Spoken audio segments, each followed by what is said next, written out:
Pero alam nyo ba na maging ang founder ng Seventh-day Adventist na si Ellen G. White ay tumawag ng father sa isang tao na di naman niya biological father at hindi naman niya kasama sa kanyang pamilya. Dahil sa katotohanang ipinapangaral ng Santa Iglesia Katolika na hindi maitanggi ng mga protestante sa lungatang aral at bahayag ng mga pastor.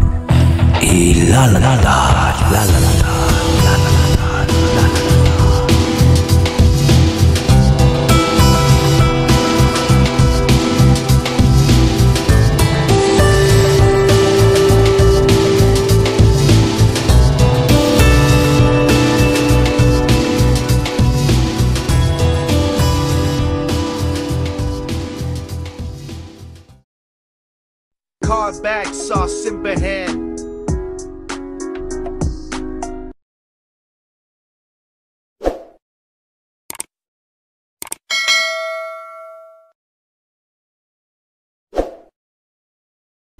So, ayan, maraming salamat po, Brother Zondre, no, sa naturang sa pag-guide sa atin. Pasensya talaga, matagal na tayong hindi talaga nakapag-live, no, sa ating programa. So, ngayon,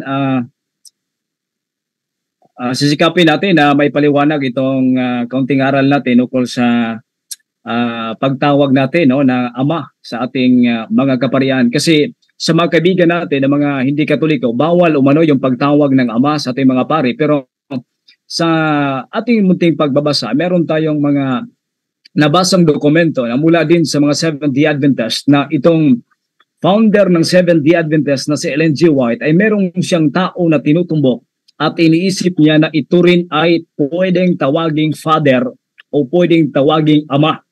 Kaya dito natin, ito yung pundasyon ng ating pag-aaral sa mga oras na ito. At meron tayong legal na mga dokumentong nakukuha, meron tayong mga dokumento na mula talaga sa kanilang mga aklat na isisiwalat natin sa gabing ito para din ipapakita natin sa kanila na kung minsan dapat magbasa din po sila ng kanilang sariling aklat, no? Para din po naman matulungan natin sila sa kanilang pag-aaral ukol sa ating pananampalataya, no? Ukol sa ating pananampalataya, mga kapatid at mga kaibigan, na tayo naman po ay makakuha ng katotohanan. So, next slide, Brother Zandri. Yan. Paano ko ba ito mapalaki, Brother Zandri? Ano yung i-click ko dito para makita ko talaga yung yung malaking screen mo? I-double click mo yung screen ko. Sige . Cellphone gamit mo? Laptop. Laptop o i-pin mo yung yung camera ko sa laptop mo. Oo. Ayan. Salamat, Brother Zundri. So, okay, welcome po. Ito yung ating pundasyon. Mali ba talagang pagtawag ng father o ama sa ating mga kaparian? Kasi inaako natin na tinatawag natin silang ama. Pero alam nyo ba na maging ang founder ng Seventh-day Adventist na si Ellen G. White ay tumawag ng father sa isang tao na di naman niya biological father at hindi naman niya kasama sa kanyang pamilya. Ang madalas nating naririnig, mga kapatid at mga kaibigan, ang napakasikat na gagamitin ng mga kaibigan natin, ng mga hindi Katoliko, itong Matthew chapter 23 verse 9, na kung saan ganito yung nakasulat, na nakita po ninyo sa screen na ganito. At huwag ninyong tawaging ama ang sinumang tao sa lupa, sapagkat iisa ang inyong ama sa makatuwid, bagay siya na nasa langit. So sabihin nila malinaw na tinutukoy umano nito, walang iba kundi yung mga paring Katoliko. Bakit? Kasi yung tayong mga nabinyagan ng Katoliko ay lubos sa ating pagrespeto sa ating mga kaparian. Unang-una sa ating Santo Papa na tinatawag nating the Holy Father. Ang ating Kardinal, tinatawag din na malaki yung respeto natin. Ang ating Obispo, ang ating kaparian, kaya ni Father Darwin at mga kaibigan natin mga kaparian, tinatawag din sila natin na Father. Tanong, may pundasyon ba ito sa banal na kasulatan? Suriin natin ng maigi ang konteksto sa Matthew chapter 23. Unahin natin ang chapter 1 at 2 na kung saan ganito yung nakasulat, mga kapatid at mga kaibigan. Nang magkagayoy, nagsalita si Jesus. Sino yung nagsalita? Si Jesus. Sa mga karamihan, maraming tao ang doon. At sa kaniyang mga alagad, merong mga alagad ni Jesus ang kasama niya na nagsasabi, nagsisiupo ang mga eskriba at mga parisyo sa luklukan ni Moises. Malinaw na maraming nakikinig sa ating Panginoon nang siya ay nangaral sa mga oras na yaon. At kabilang na yon ang mga alagad. At ang pinupunto ng ating Panginoon sa kaniyang panalita, ang kaniyang pinagsabihan, yung mga parisyo at yung mga eskriba.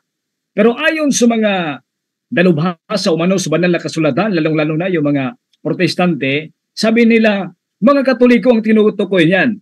So, dito natin makikita yung kanilang mga pag-aaral, pagkabasa sila ng litra por litra, yun lang, mag-stop na sila. At kanilang ibabato yun sa mga sakop ng Katoliko, lalong-lalo na sa ating mga kaparian sa verse na ito. Pero ayon sa konteksto, ang sinabihan diyan mga eskriba at mga parisyo. So, yun, wala na sa konteksto yung kanilang pag-aaral. Pangalawa, sa chapter 8, huwag kayong patawag sa mga tao na guro, sapagkat iisa ang inyong pinuno, si Kristo, at kayong lahat ay magkakapatid. Babalikan natin mamaya yung salitang guro, mga kapatid at kaibigan. Sa chapter 9, sa verse 9, huwag ninyong tawaging ama ang sinumang dito sa lupa, sapagkat isa ang inyong ama na nasa langit. Sabihin nila, yung mga Katoliko talaga ay sumusuway sa naturang verse. Pero malinaw na ang pinagsabihan yan, yung mga parisyo at mga eskriba. Huwag kayong magpatawag na mga pinuno. Sa English ito tinatawag na leader, sapagkat iisa ang inyong pinuno, si Kristo. Ngunit ang higit dakila sa inyo ay magiging tagapaglingkod ninyo. Yung umanong mas tagapaglingkod, mas dakila, no? Ang sinumang magtaas sa kaniyang sarili ay ibababa, at sinumang magpakumbaba sa kaniyang sarili ay itataas. Bakit ito? Ganito yung sinabi natin, Panginoon, sapagkat hindi lang yung mga eskriba ang andun, kundi pati na rin yung mga alagad niya, no? Pero ang pinupunto talaga niyon ay yung sinasabihan niya. Sino yung sinabihan niya? Yung unang verse kanina, sinasabihan niya yung mga parisyo. Pero yung mga protestante, ipupukol nila sa atin na yung mga Katoliko umano ang sinasabihan. Wala sa konteksto. Pangalawa, ang nakasulat sa Matthew chapter 23, ang nagsulat diyan si Mateo. Kung bawal talaga ang pagtawag ng ama, si Mateo sa first chapter pa lang ng kanyang aklat pala ay nagkakamali na kung yung kanilang argumento ang ating gagamitin. Sapagkat sa first chapter ng Matthew chapter 1 hanggang sa 14, napakaraming bisis na tinatawag dyan, ang ginagamit dyan ang salitang Father. Diba? Napakaraming pagkakataon, almost 50 plus na pagkakataon, sinasabi niyan ang salitang Father. Mauna na, ibabalik natin, brother John, ibabalik natin doon. Abraham was the father of Isaac. Isaac, the father of Jacob. Jacob, the father of Judah and his brothers. Sa isang verse pa lang, tatlong father na ang ginamit. Kaya, kung sabihin ng mga protestante na mali ang pagtawag ng father sa hindi Diyos, sapagkat ang Diyos naman ang tatawaging father, bakit si San Mateo ginamit niya ang salitang father diyan sa kanyang unang talata sa banal na kasulatan? Hindi naman pwedeng magsulat si San Mateo na contradict sa kanyang naunang sulat. Therefore, merong tamang konteksto. Pangalawa, malinaw na para sa mga anti-Catholics, mali ang sinasabi na Abraham, Father Abraham at David, tinawag na ama para sa kanila, mali yun. Therefore, nagkakamali pala ang Diyos para sa kanila. Sapagkat maraming pagkakataon na merong tinatawag ang Diyos na Father kahit hindi biological father at kahit hindi Diyos yung tinutukoy. Take note ha, maraming pagkakataon na ang Diyos ay nagtawag ng Father sa tao na hindi naman, no? Sa tao, mga kapatid, na ginamit niyang instrumento sa kaniyang kawan.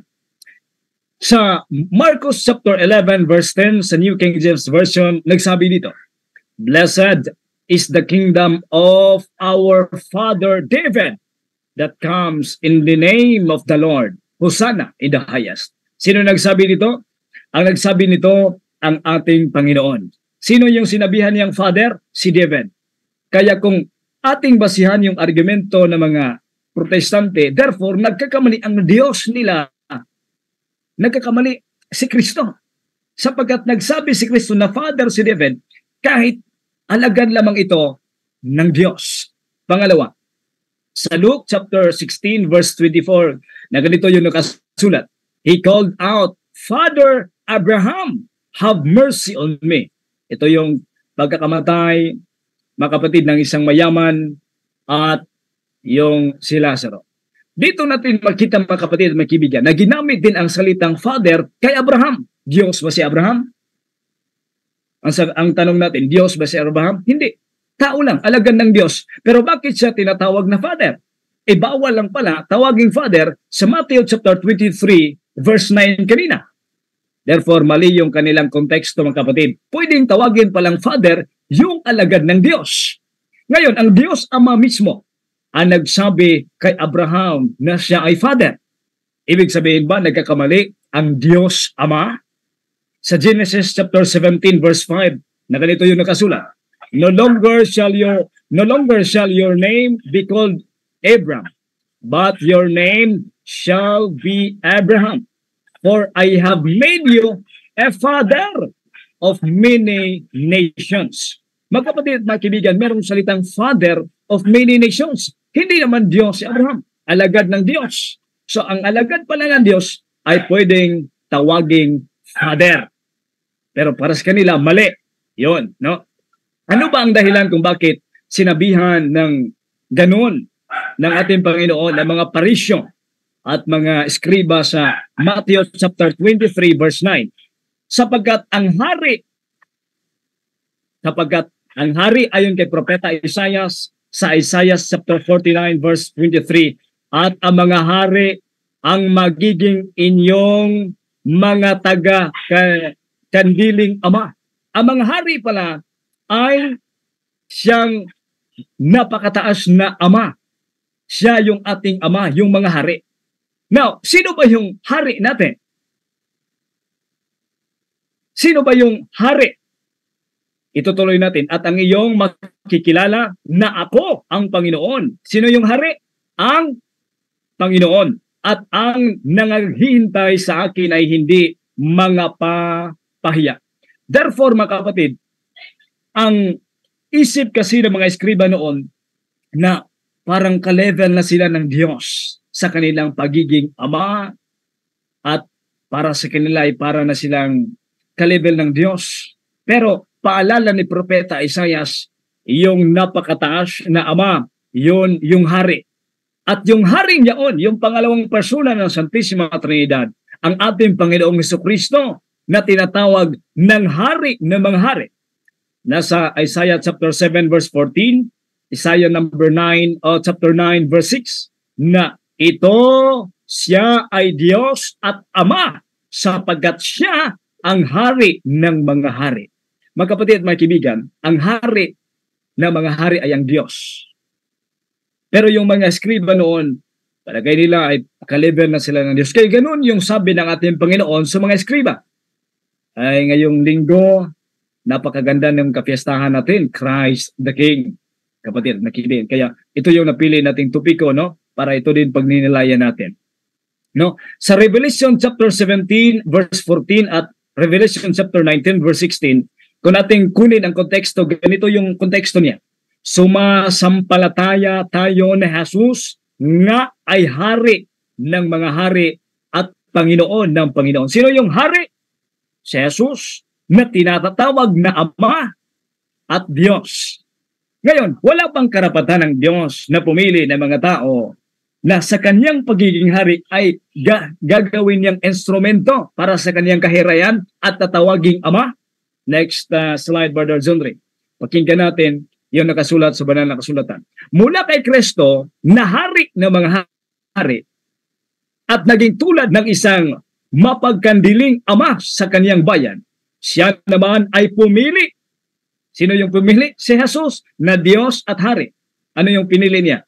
Siya naman ay pumili ng isang tatayong ama ng kaniyang sangbahayan sa bagong tipan. Bago siya bumalik sa langit, meron siyang pinili, mga kapatid, sapagkat ang hari may karapatang pumili. At yung pinili niya, yun, yung tatawagin ding ama. Yan sa Isaiah chapter 22, verse 21 at 22. At aking susuotin siya ng iyong balabal, at patitibayin siya ng iyong pamigkas, at aking ipagkakatiwala ang iyong pamamahala sa kaniyang kamay. Siya ay, ano yung sagot? Siya ay magiging ama. Yung pipiliin pala ng Diyos ay magiging ama sa mga nananahanan sa Jerusalem at sa sangbahayan ni Hoda. At katungkulan niya sa sangbahayan ni David ay laatang ako ko sa kanya, iatang ko sa kaniyang balikat, at siya'y magbubukas at walang magsasara, at siya'y magsasara at walang magbubukas. Malinaw na ang Diyos na hari pumili ng kaniyang alagad, at yung alagad na yan ay tatawagin na ama bago pumunta sa langit at ang ating Panginoon. Napakalinaw yung sinabi ng ating Panginoon kay San Pedro. At sinabi ko sa iyo, ikaw, Pedro, sa ibabaw ng batong ito ay itatayo ko ang aking iglesia, at ang kapangyarihan ng kamatayan ay hindi magtatagumpay laban sa kanya. Sino yung binigyan ng otoridad na pwedeng tawaging ama? Yung pinili ng Diyos. Kaya wala silang pwedeng tawaging ama sa kanilang kaluluwa, sa kanilang pananampalataya. Bakit? Sapagkat hindi naman sila yung sinabihan, ang kanilang magawa na lang pagtutuligsa sa mga ginamit ng instrumento ng ating Panginoon sa kaniyang bayan. Kaya si San Pablo, malinaw yung sinabi ni San Pablo, na kahit siya ay hindi Diyos, San Pablo alagad ng Diyos, sinabi niya sa 1 Corinto 4:15. Ito ay sapagkat kahit magkakaroon kayo ng 10,000 guro kay Kristo, hindi marami ang inyong ama, dahil sa pamagitan ng ebanghelyo kayo ay naging mga anak ko kay Kristo. Ibig sabihin, si San Pablo pala ay nagiging ama dahil sa pamamagitan ng ebanghelyo tayo ay naging anak. Bakit tinatawag na ama si San Pedro ay hindi naman sa Diyos? Ang tawag po dito ay tinatawag na spiritual brotherhood, spiritual father, mga kapatid ng ating panampalataya. Tayong lahat ay magiging kapatid, not biologically but spiritually, no? Sa 1 Corinthians chapter 4 verse 15 sa English, ganito yung nakasulat. For though you might have 10,000 guardians in Christ, you do not have many fathers. And then, in Christ Jesus, I became your father through the gospel. Ang mga kapatid, si San Pablo pala ay nagiging father dahil sa mga isiniwalat niya, yung ginawa, yung himala, yung turo ng ating Panginoong Hesukristo. Kaya, kung ating tingnan sa Roma chapter 4 verse 16, kaya nga sa pananampalataya na mabatay ang pangako, upang ito'y maibigay bilang walang bayad sa kaloob para sa lahat ng anak ni Abraham. Hindi lamang ang mga saklaw ng katusan, kundi sa lahat ng sumasampalataya rin tulad ni Abraham, sapagkat siya yung ama nating lahat. Magkapatid, si Abraham ay tao. Si San Pablo ay tao, pero tinatawag nating ama, not biological but spiritually, mga kapatid at mga kaibigan. So hindi po tayo tinatawag natin supak, no, sa banal na kasulatan, no?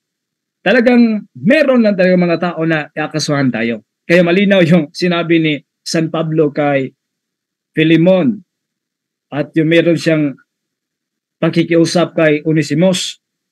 Sa Philemon chapter 1 verse 10, sa Biblia na New Testament Pinoy version, ganito yung nakasulat mga kapatid. Nakikiusap ako sa iyo para kay Onesimos. Nung nasa kulungan ako, pinakilala ko sa kanya si Christ. Kaya naging anak ko siya. Hindi naman to biological. Kaya naging anak ko siya at naging spiritual father niya ako. Mga kapatid, mga kaibigan, malinaw yung turo natin ay nasa banal na kasulatan. Tinatawag si San Pablo na spiritual father. Alam naman natin na si San Pablo, mga kapatid at mga kaibigan, ay isang pare. Si San Pablo, sa Roma chapter 15 verse 16, kung basahin natin, siya ay naging alagad bilang pare. Kaya, kung ating balik-balikan yung Old Testament, sa Judges chapter 17 verse 10, yung pari palaga ay tatawagin na father. Bakit nagtutuligsa sila? Wala naman silang legitimate na pare, kaya hindi sila makapagtawag ng father. No? Sa Judges chapter 17 verse 10, ganito yung nakasulat. Stay with me, Micah said to him, be father. Ano daw? Be father and priest to me. Father and priest. Kapag pare, tatawaging father. Yun yung nakasulat sa Judges chapter 17 verse 10. I will give you 10 silver pieces a year, a set of garments, and your living. Mga kapatid, mga kaibigan, yung pagtawag pala natin na father sa ating kaparian ay naayon sa banal na kasulatan. Napaka linaw yan. Kung ating babalik-balikan yung chapter 23 verse 10, ganito yung nakasulat, do not let yourselves be called leaders or teachers. Dito natin ipupuko din sa kanila yung kanilang argumento. Kasi para sa kanila, sa chapter 9 lang sila Hindi, sa verse 9 lang sila Sa verse 10, ayaw nila sa verse 10. Bakit? Kasi kapag pag-aralan natin ang verse 10, chapter 23 verse 10 ng Matthew, mga kapatid, mga kaibigan, ito yung nakasulat Huwag natin tawagin silang leaders o teachers. Ngayon, unahin natin yung Pasugo Magazine ng Iglesia ni Cristo, September 1997 by Marie F. Ruiz, page 15. Ganito yung nakasulat. Considering the phenomenal growth and success of the Iglesia ni Cristo, this new leader, Brother Eranio. Kung litra po litra talaga, kung ating sasakyan yung kanilang pangunawa sa litra po litra, sila mismo ay hindi rin nakasunod. Bakit? Sapagkat huwag niyong tawaging leader. Meron silang tinatawag na leader Sa Pasugo, September 1997 by Marie F. Ruiz sa page 15. Ngayon, si Ellen G. White naman, ang founder ng Seventh-day Adventist, sa kanya aklat na Life Sketches of James White and Ellen G. White, noong 1880, sa page 149, ganito yung nakasulat.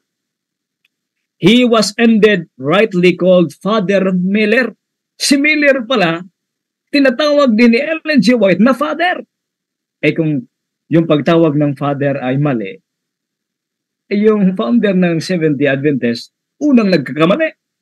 Sapagkat sinasabi niya, he was ended rightly called Father Miller, for he had a watchful care over those who came under his ministrations, was affectionate in his manner of genial and tender heart.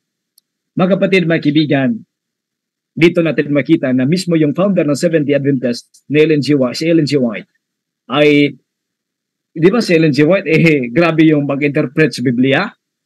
Grabe yung kanilang mga pagtutuligsa sa mga Katoliko. Pero hindi niyo ba ito nabasa? Ang aklat ng inyong founder? Papakita natin ang aklat na ito mamaya, kapatid. Sino ba ito? Si Miller. Para kay Ellen G. White. Miller, leader of a movement called Millerism. Sino yung si Miller na tinatawag na father?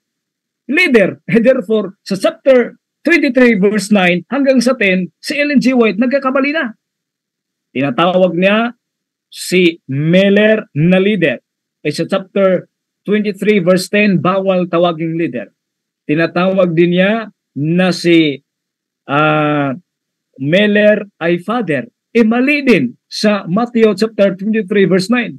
Na, klarong-klaro yan. Now, dito yung aklat natin mga kapatid na nakuha. Christ Triumphant. Ano yung nakasulat dito? Sa Christ Triumphant, page 337. As Father Miller. Sino yung father? Si Miller. Masama pala yung pagtawag ni Father. Naging masama dito yung turo ng Seventh-day Adventist. As Father Miller made a practical application of a scripture truth to the hearts of his hearers. Baka sabihin nila, hindi namin yan nakita. Baka imbento mo lang yan, Brad Ken. Baka imbento lang yan ang punto por punto. Ito yung aklat. Ito yung aklat, oh. Dito sa page 337, malinaw na malinaw yung aklat na Christ Triumphant. Destroy the messenger himself. Next, as Father Miller made a practical application of his scripture truth to the hearts of his hearers. The rage of professed Christians was kindled against him, even as the anger of the Jews was excited against Christ and his apostles. Mga kapatid at mga kaibigan, yung mga nagtutulig sa pala ng ating simbahan, kung ating ding pag-aralan yung kanilang mga doktrina, napakarami palang kamalian. Bakit? Bawal ang magtawag na father. Bawal ang magtawag na leader. Pero yung founder ng si Ellen G. White, dalawa na. Yung kanyang kamalian, tinatawag na father si Miller at tinatawag rin na leader. Therefore, mga kapatid, kung sasabayan natin ay yung kanilang pag-aaral, malinaw na sila yung hindi nakasunod sa banal na kasulatan. Kaya tayo mga Katoliko, ito yung ating opisyal na doktrina. Ito yung opisyal na doktrina ng ating simbahan sa Catechism of the Catholic Church number 1548. In the ecclesial service of the ordained minister. Ito yung mga kaparian.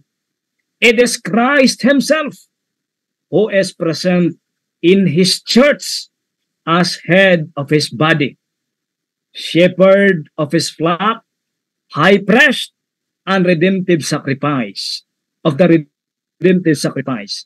Teacher of truth. This is what the church means by saying that the priest, by virtue of the sacrament of holy orders, acts in persona Christi Capitis. Mga kapatid at mga kaibigan, ito yung ating opisyal na doktrina.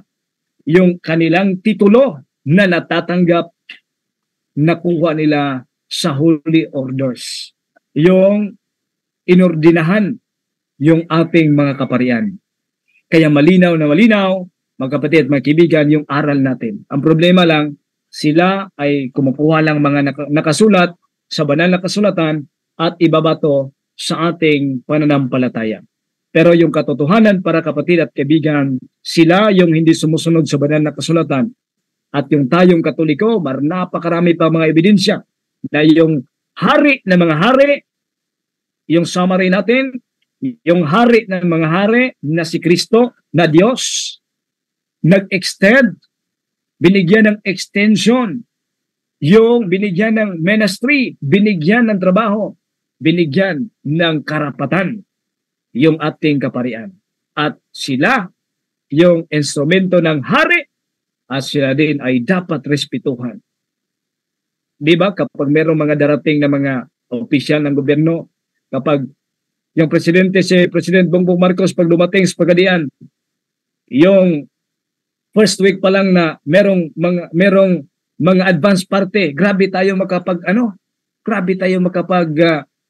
kiter sa kanila. Respetuhin natin kasi alam natin representative ng presidente.